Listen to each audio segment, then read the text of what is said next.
Hello, my name is Stephany Naranjo, and I am a ninth semester student in bachelor's programming foreign language with emphasis in English, and I've been doing my internship at Sintrafec School since I was 2023. This school has preschool, elementary, and middle school, but this time I had the opportunity to do my internship only with the middle school kids who are between 12 and 18 years old. They have an English between A1 and B1. And today I want to introduce my research proposal title, Helping Students Find Their Voice, Scaffolding for Meaningful Oral Development in English. This project focuses on understanding how a safe learning environment where students can make mistakes without fear helps them improve their oral skills in meaningful ways. The general objective of the project is to analyze how creating this kind of supporting environment contributes to meaningful oral learning. So, for my literature review, I focus on theories that explain how students learn through interaction and guided support.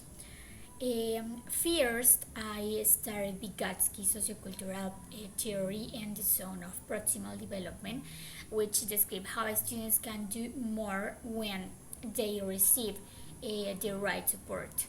Authors like Daniels and Lantolf and Thorne reinforce that language learning improves when students interact in a safe space where mistakes are part of the process. Next, I reviewed the concept of scaffolding introduced by Wood, Brunner, and Ross, and they explain that scaffolding is temporary help that teachers provide so students can complete tasks they couldn't do alone. Bronner adds that language developed through guided interactions. And recent research like Van der Poel and College shows that scaffolding continues to be essential in second languages learning because it builds confidence and fluency.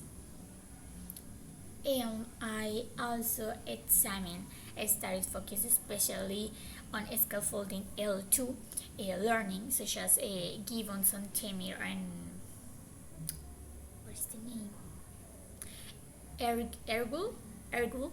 They show that techniques like modeling, visual aids, open-ended questions, and guided oral practice help a student feel more secure and willing to speak.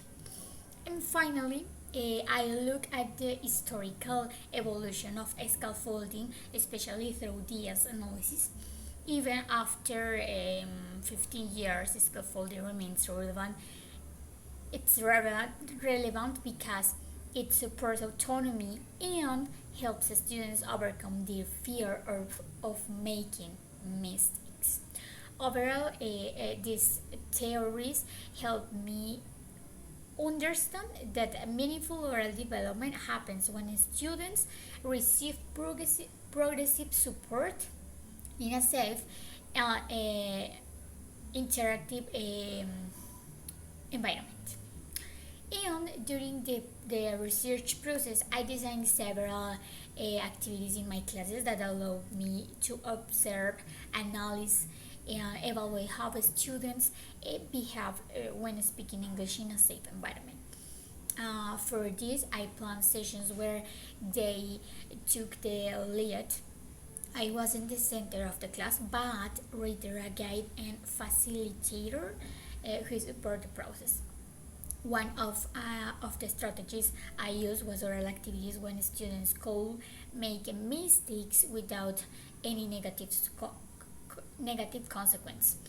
And I use exercise like spontaneous mini presentations, role plays, communicative games, and guided discussions. In all of these activities, the goal wasn't for them to speak perfectly, but to dare to participate, take risks, and express themselves without a fear.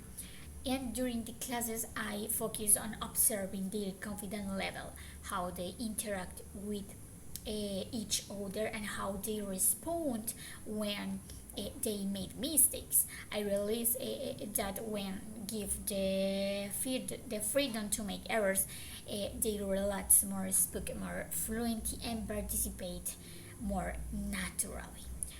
And my role as a teacher was to provide scaffold, giving small hints, modeling expressions when needed, and supporting them as they boil their ideas. But I always made sure so sure sure to let him don't take is ow, it's polite, so they could practice speaking in a real and meaningful way. These activities were key to understanding how a safe environment transforms a students' oral participation, how gradual support can help them find their voice in English. Thank you so much and see you